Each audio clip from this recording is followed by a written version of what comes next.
Our virtual nurse knows the patients so well. We went from an average of an interdisciplinary care round, I think, Tammy, they were around 20 minutes per patient. They're now down to 3 minutes. And the only way that happens is that they know the patients so well that nothing's dropped. Can I just second? So for me, I'm in a different scenario. I don't have a plethora of paramedics. I don't have a plethora of LPNs. We have schools in our area for LPNs, but they also are in demand in long-term care, so I'm competing with that. What I do have available to me right now is my RNs and my patient care techs.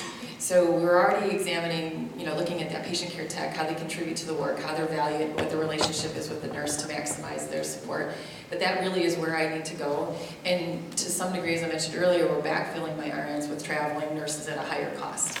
So with our vacancy rate, backfilling that, we're just primed to do things differently, and there will be cost savings. I would anticipate with the support of the virtual nurse, and this is the piece that we have to work through together in terms of their work and their support and oversight of care, what they can relieve that direct care nurse of, that they will be able to take more patients gradually and thoughtfully, because again, it's all about the patient outcomes. We want to either improve on or maintain what we're doing right now. We're doing great things, but to cautiously move forward. But when I look at what my direct care nurses are doing, everything that's on their platter, all the directions their attention needs to go in a day, Carol's representation of all the priorities for nursing and kind of picking those top 3 and peeling that onion and saying, where can these be done differently? That's what I anticipate. But to answer your question, I think that yes, there is cost savings, and yes, there probably is some workforce reduction, and by changing that nurse to patient ratio. But for me, it's not adding more to that team, it's really maximizing the skill set for every person on that team and ensuring that we are clear about the work that each is doing to complement that outcome. I think the beauty of it is you have 4 different models and 4 different ways to deliver a virtual program. And that really, it can be what you want it to be, what your patients need it to be. We look in our study, we're looking at labor per cost of unit of service, and that has gone down for us. But if you talk to our finance department productivity, they're looking at FTEs. So they're not as excited as we are when we're going, but look, our labor of unit of services is down. And they're going, but look at your FTEs. Well, we have more aides, more LPNs.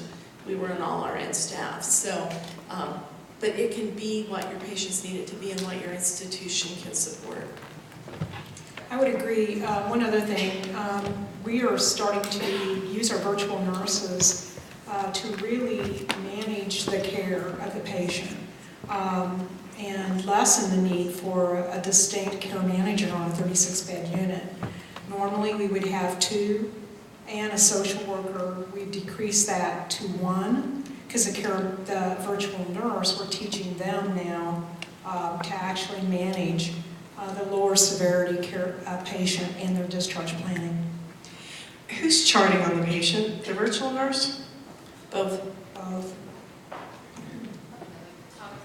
I have a quick question. So is there a compensation difference in what you compensate the virtual nurse and the bedside nurse? And if so, what is that? Ours is differentiated. They have 2 different job descriptions. And as I mentioned, ours either had a master's level, CNS, master's in education, or our desired CNL. So basically, based on what their education level is, the virtual nurses pay more than the floor nurse, a little bit. And we really hope, and most that we've hired, not all, have either had experiences being assistant nurse managers or aspire to be, so they're in that pay range, the assistant nurse manager range. My question is, have you really utilized the patients that are part of the virtual opportunity? I'll let Cammie answer that. She's just dying to have a microphone.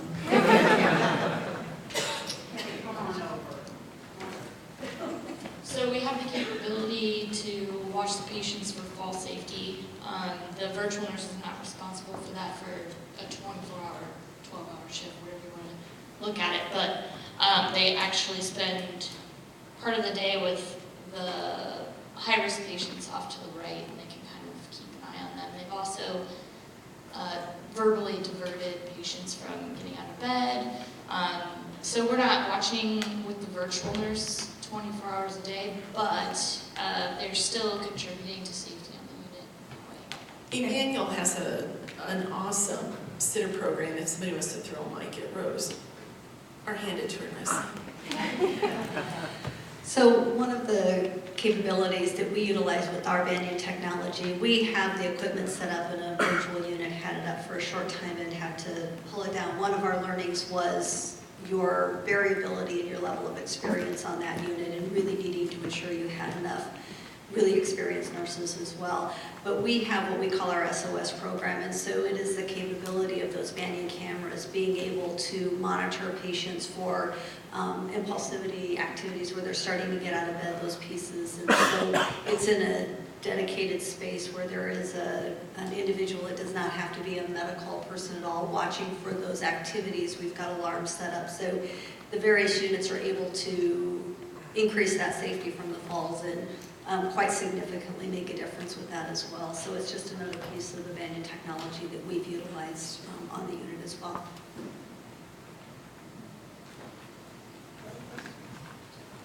How do you staff your virtual nurses? 8 hours, 12 hours?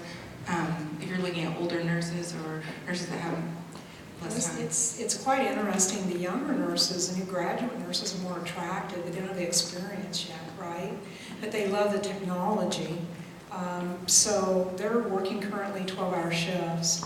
And again, because our goal was to prove this rapidly, we were moving patients and keeping that unit as full as possible. So our goal was to have 2 virtual nurses around the clock. As we spread and we're ready to spread to a total, 52 more beds, then they'll have a larger assignment in different floors to be able to watch patients. So you're able to, with economies of scale, spread that to more patients for observation. And I did want to address, we do have a camera room where there are non-licensed people who watch cameras to prevent falls. We do have that as well. I had one other question for Robin. As far as your paramedics are concerned, I'm sorry.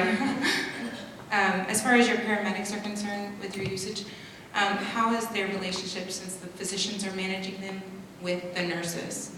And that kind of, I've used paramedics in the past and it's been an issue between our nursing staff and then the physician-managed staff. Well, I think what the difference is that the registered nurse at the bedside that has the 9 patients, they own those patients. The paramedics do tasks that are delegated to them through standardized protocols signed off by medical staff. But the RNs are still accountable for the 9 patients. So they're a team, they work together. If there's a need for pain medication, they're conferring back and forth, how's that working, et cetera, et cetera. The hospitalists own those standards of care and those protocols. But as we spread, it's going to be too much for just the hospitalists, so we are hiring our own medical director to oversee all of those paramedics. And that, we believe, will even enhance the role more.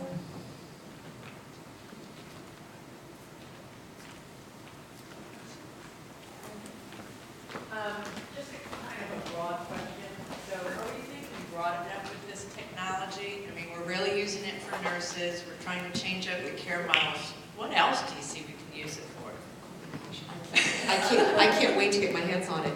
Totally, I can see this could be used by case managers for discharge planning. I think the pharmacist can visit the patient, in the room for medication teaching.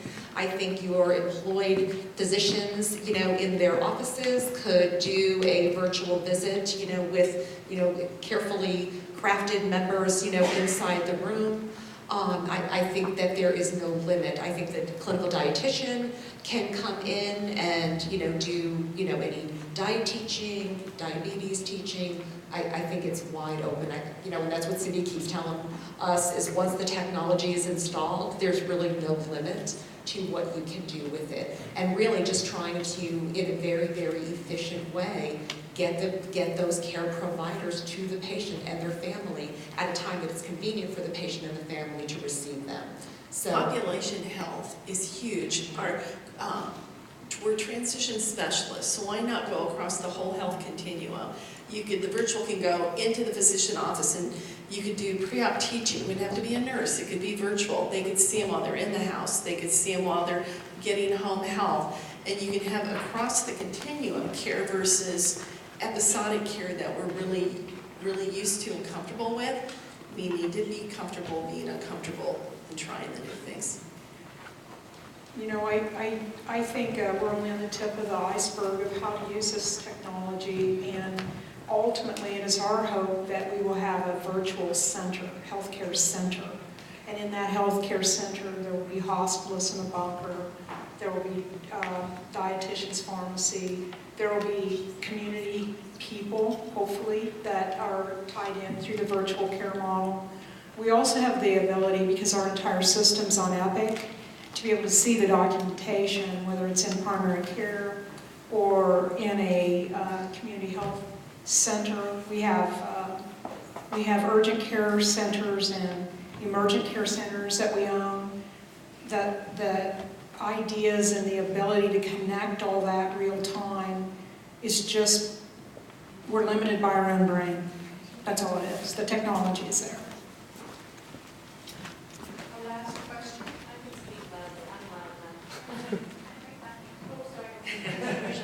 So, I love this, innovation, I love it. Robin, you almost jumped out of your chair with other uses. I get really excited. No, that's great. You're from the East Coast and I am too, so I get that.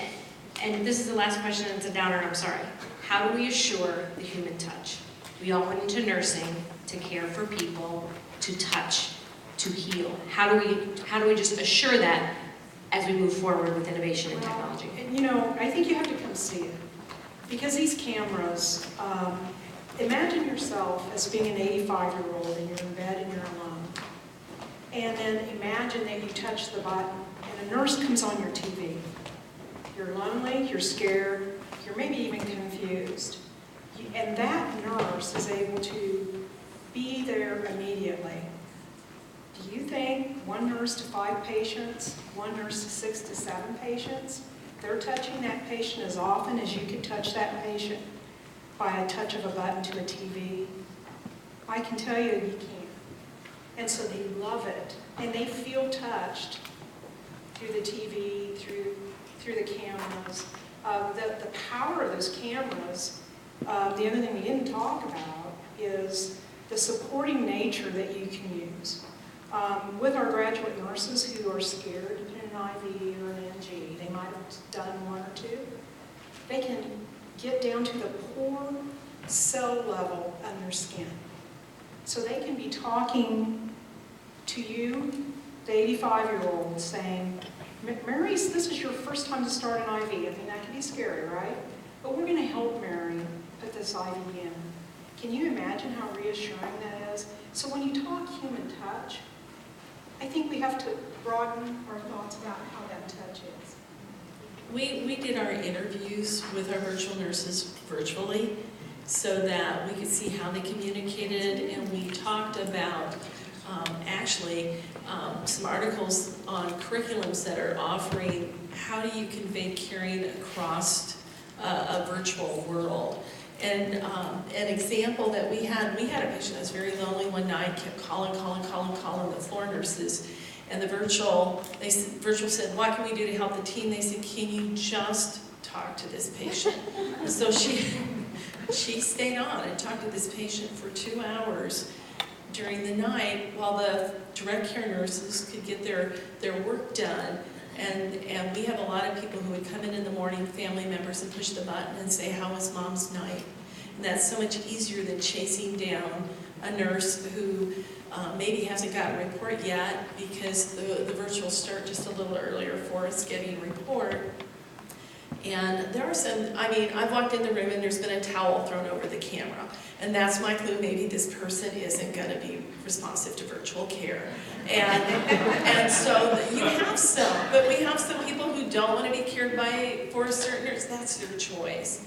And they're few and far between, but we all have our preferences. How about a nice round of applause? Before you ladies step down, we have some gifts.